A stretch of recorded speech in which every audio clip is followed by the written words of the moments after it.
Dr. Kim Holmes, the Heritage Foundation's Vice President for Foreign Policy and author of the new book, Liberty's Best Hope, American Leadership for the 21st Century, explains why he chose the title for his book. Well, I chose the title, Liberty's Best Hope, because I was inspired by Thomas Jefferson's famous phrase that he used in his first inaugural address to the nation in 1801, where he said America was the world's best hope.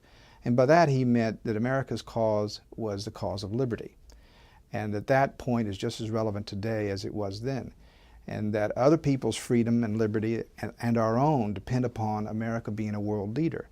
And given the concerns that some of our allies had, I wanted to find out how we could reintroduce the value of liberty back into our alliances and back into our purpose, because I think that's the only really way that we can maintain our leadership position. It's obviously the photo of the Statue of Liberty. You'll notice it's facing east towards the sunrise. Symbolism there is quite obvious, that we see the sun rising on the American nation of liberty. And that implies very clearly that America's best days is ahead of it.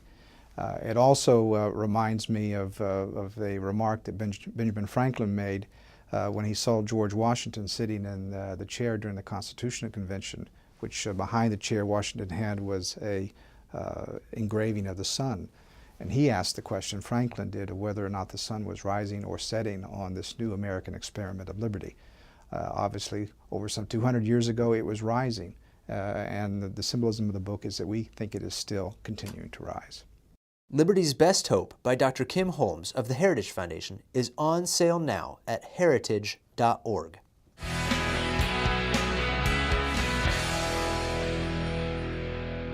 For more information, log on to heritage.org.